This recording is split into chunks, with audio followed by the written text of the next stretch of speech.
Ladies and gentlemen, no cam today because it is far too hot and grimy here in the UK, and I hope you guys are doing well. But one thing you should be aware of is being ready for the different experience that leveling is going to be in the Shadowlands. In fact, the first time through, it's probably going to seem a little weird, and I really encourage Blizzard not to change it because it makes absolute sense after the first time. So let's go through the leveling experience. The pre-patch is now live on the PTR, and I encourage everybody to go and check it out, because if you're interested in how your class has changed, or you want to try out something like a Shadow Priest with all the big changes they've had, everybody has access to the PTR. You don't need beta or anything like that. You can just go and check that out completely for free. Just opt into the PTR. It'll appear in your client. You don't even need an active WoW subscription.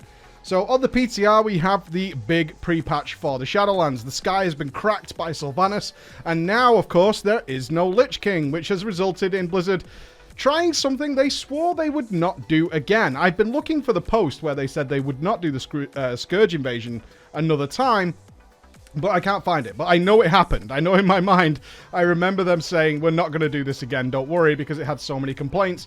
And a lot of people read into the pre-patch and think, does this mean that the game is coming relatively soon? Now, it is August, which means the game, if they want it out in 2020, is probably somewhere in the next 4 months, but it's not likely to be in a month's time or anything along those lines. It's probably going to be really towards the end of the year, and this pre-patch for me really does seem like they're gauging player response to having yet another Scourge Invasion. In a complete twist of tune, I was a big fan of the Scourge Invasion during Wrath of the Lich King. I actually didn't find it that troublesome, and I found it kind of fun. Fast forward all these years later, this thing is just a complete pain in the ass. I have totally changed my tune on it. Reliving that experience, even on the PTR today, was not fun. It wasn't fun at all. Within the first 20 minutes, I found this incredibly tedious. I didn't find it enjoyable, especially as the game wants you to do things in the cities, and you can't exist in the cities with the way it is. You die very, very quickly, almost immediately, and my armor was broken within half an hour of just trying to get to quest NPCs that are part of the pre-patch event. So very much against this. Now, I don't think it shouldn't exist, because it makes sense in the lore. It makes sense of what's happening. Outside of, say, Orgrimmar, there is a barricade being set up, and the crossroads is being stormed, and all those things. It would make sense if certain areas are being attacked and also defended. For the players who do like it, I would really like to see quests or some sort of benefit to being on both sides of dealing with a Scourge Invasion. Yeah, I really do think they should be very careful about locking off the cities, especially if they're going to have important quest NPCs and also important RP. I know many of you kind of turn your nose up at the in-game RP that might happen. I don't care. I just want to go from quest to quest. However, there are, of course, people who enjoy that stuff. They want to see Lorthamar talk about what's happened in Icecrown and why we need to get involved. And if you're just being constantly killed over and over again and you can't enjoy that, a lot of people are going to be pissed. So I really recommend they don't do this. Anyway, the pre-patch that we have on the PTR is one stage of what will be eventually, ultimately, several weeks worth of stuff. It ends rather quickly and unceremoniously. I wouldn't say it was particularly exciting. I found it rather weak, but it is supposed to be continually expanded on week as we get closer to Shadowlands release. So it ends very quickly with dailies at the Argent Tournament Ground. I wasn't particularly interested at that point and kind of left it there. That's where it takes us up to, and I can't say I found it particularly enjoyable. However, the Shadowlands is then going to launch, isn't it? And what happens then? Well, remember, we're going back to a linear leveling experience, at least in the first instance. Your first character going to the Shadowlands will follow a linear leveling path. You're going to go from Bastion, then you're going to go to Maldraxxus, then you're going to go to Ardenweald, and then you're ultimately going to finish your character in Revendreth. And that's how it's going to be, because Revendreth is going to introduce you to things like Torghast and then into the Maw, where you'll get things started there. Now, this is what's going to be strange for you guys. If you skip every side quest and do 0 dungeons, you're going to cap just inside the last zone, way before you finish that zone. And that's going to feel a little strange. But that's okay. The whole purpose of your first leveling experience in the Shadowlands is actually to experience the story and the unlocking of the Covenant abilities and the first introduction to the soulbinds of each of the 4 zones. It's not really about capping your character. Very, very likely that you're going to cap well before you finish, even playing normally, where you'll jump into a couple of dungeons and things like that. And I should also point out here what you're unable to do in the Shadowlands, at least with your first character. So please bear in mind this is your first character. is do stuff that people have been used to doing in the past, such as going in, immediately hiding in a dungeon or instance content to avoid world lag and all that kind of stuff. Because the whole purpose of your leveling path in the Shadowlands is to introduce you to the Covenants. Introduce you to the spells they're going to allow you to choose from when you cap. Okay, so that means that you have to do the campaign. You have to do the quest campaign.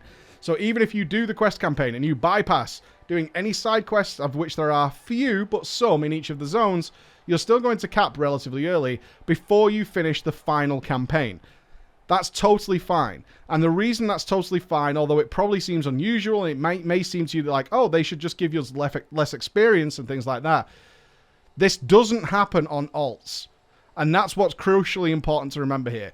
On alts, you can choose your Covenant from the get-go. This is only something that's going to affect your first character going through the Shadowlands. So it's really not a big deal, because you would probably prefer it if you had one character that may take, say, 2 or 3 hours extra to cap.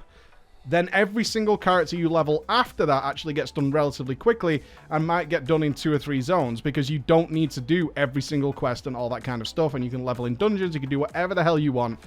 The first time through, Blizzard really wants you to do the campaign. And then once that's done, and you've done it on one character, you've gone through the whole process, you've tried every Covenant, then you can go ahead and on alts just choose your Covenant from the start and go ahead and get things done. So that is something you guys need to be ready for. What I'm trying to tell you with this is it's going to be so important that when you're leveling for the first time in Shadowlands that you don't worry about rushing to cap, because that's not going to help you too much. Okay, there will be some bonuses. There always is. There is some benefits to leveling and capping very, very early and finishing all the zones very, very early. But for many of you, you must remember that as it stands right now, once you've done all these campaigns, you're going to be presented with that big choice of committing your character to a Covenant, in which case you want to take advantage of being in those zones. Very important to remember that once you're leveling in Bastion as your first zone, you're going to be given these abilities. Use them to the max. Because once you leave Bastion, you lose those abilities, and then you will go onto Maldraxxus, where they'll give you the Necrolord abilities, and you'll get to play around with those. Once you leave Maldraxxus, you'll then move to Ardenweald, where they'll give you the Night Fae abilities. They're trying to get you and push you to spend as much time as you can using these abilities. That's exactly why the amount of experience you gain is less important. They want you to see out the entire quest line. They want you to get a good feel for what the Covenant will be like once you cap, and of course the abilities that come alongside that. So they're trying to say, sure, you might be like, oh, I'm level 55 and I've only done 2 zones, and traditionally in early World of Warcraft you would think, wow, I'm going to cap without even doing the last zone, lol lol lol.